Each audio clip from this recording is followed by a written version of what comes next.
Hindi gagawin ng ordinaryong mangingisda, magsisisid ng malaki, kukuha ng rubber ilan, ilulubog sa ilalim ng dagat, patataasin para maging wall ng palaisdaan o kaya gagawing asinan, hindi na gagawin. Ipinasurin lang ang sample ng mga bato sa isang Huli! Iba to, may mga limestone. Huli! Huli! Ay! sa transliterator at professor na si Dr. Aurora Rojas na nagsali ng mga inscription o yung mga nakasulat sa Huli!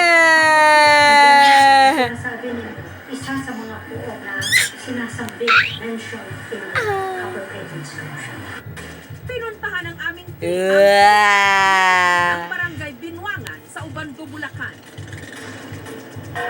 Pangingisda ang pangunahing ikinabubuhay Where's nito. Francis? Itong mga pilapil na to, kagaya rin niya ng mga Bulaga! yung mga lote na may hangganan.